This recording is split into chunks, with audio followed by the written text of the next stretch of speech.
तुझे क्या लगा तू मुझे छोड़ देगा? तो मैं जिंदगी भर तड़पती रहूंगी? काट के फेंक दे भोसड़ी कलाम, फेंक दे गंगा में।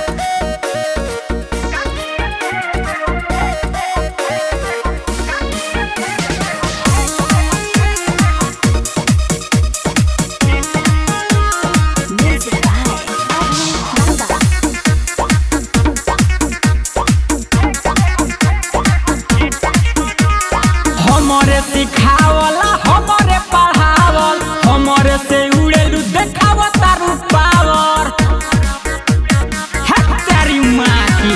हमरे सिखावला हमरे पढ़ावल हमरे से उड़ेलू देखावा तारू पावर। कदे हम तोहर हम कहानी खत्म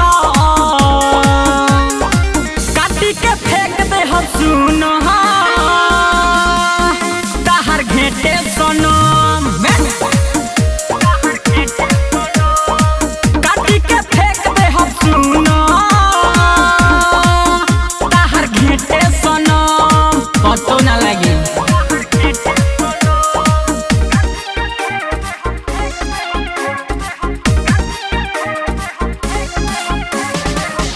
रिकॉर्डिंग स्टूडियो दिल्ली।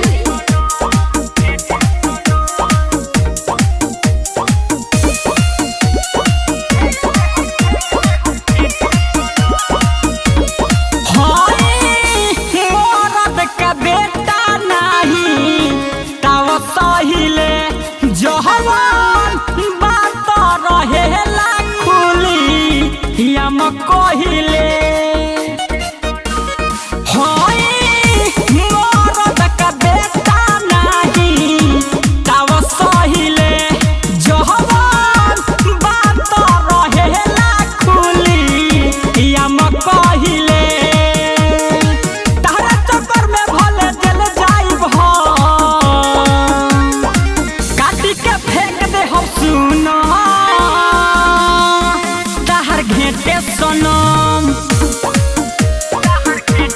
सुन ले काटी के फेंक दे हम सुन ताहर घेटे सनम।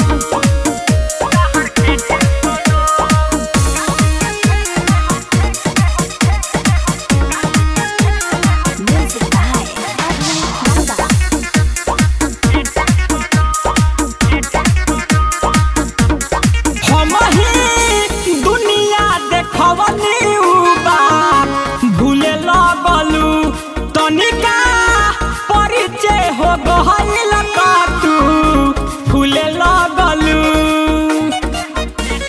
हम ही दुनिया देखवनी भूले लगलू तनिका परिचय हो गइल का तू भूले लगलू। बुलेट राजा निर्मल तूरी भरा फेंक दे हम सुन ताहर घेटे सनम। काटी के फेंक दे हम सुन ताहर घेटे सनम। हमरे सिखावला हमरे पढ़ावल हमरे से उड़ेलू देखावा तारू पावर। कदे हम तोहर हम कहानी खत्म काटी के फेंक दे हम सुन ताहर घेटे सनम। काटी के फेंक दे हम सुन ताहर घेटे सनम। पतो ना लगे। Ambe recording studio Delhi.